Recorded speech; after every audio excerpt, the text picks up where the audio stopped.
বন্ধুর বউকে শাড়ি দিলেন, বোঝা যায় বন্ধুর বউর সাথে আমার সম্পর্ক, মানে রিপোর্টের ভিতরটা উপরটাই। দেশের শোবিজ অঙ্গনে পরিচিত নাম পিয়া জান্নাতুল। মডেল, অভিনেত্রী ও আইনজীবী, তিন পরিচয়েই জনপ্রিয় তিনি। পাশাপাশি স্পষ্ট বক্তা হিসেবেও তার পরিচিতি আছে। সম্প্রতি আইনজীবীর পোশাকে পিয়ার একটি ভিডিও ক্লিপ সামাজিক যোগাযোগ মাধ্যমে ভাইরাল হয়েছে। বিভিন্ন গানের সঙ্গে পিয়ার ওই ভিডিও বসিয়ে দিয়ে তা সামাজিক যোগাযোগ মাধ্যমে পোস্ট করা হচ্ছে। ভিডিওতে তার মুচকি হাসিতে ঘায়েল নেটিজেনরা। এ নিয়েই তোলপাড় চলছে নেটদুনিয়ায়। হাসির কারণে রাতারাতি ট্রেন্ডিংয়ে উঠে গেছেন পিয়া জান্নাতুল।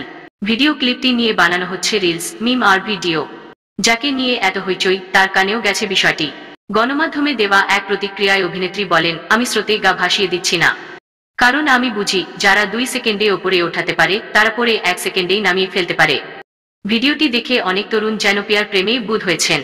এ প্রসঙ্গে পিয়া বলেন, আমি বুঝতে পেরেছি, যারা কন্টেন্ট বা রিলস তৈরি করছেন বেশিরভাগই তরুণ যুবক। তাদের আসলে জীবনে এখনো অনেক কিছু দেখার বাকি আছে। আসলে এগুলো ট্রেন্ডের মাধ্যমে যাচ্ছে, যখন যে ট্রেন্ড আসে সেটাকেই অনুসরণ করে। এটাতে দোষের কিছু দেখছি না। 2007 সালে মিস বাংলাদেশ খেতাব জেতেন পিয়া। 2012 সালে চোরাবালি চলচ্চিত্রে অভিনয়ের মধ্য দিয়ে চলচ্চিত্র জগতে পদার্পণ করেন তিনি।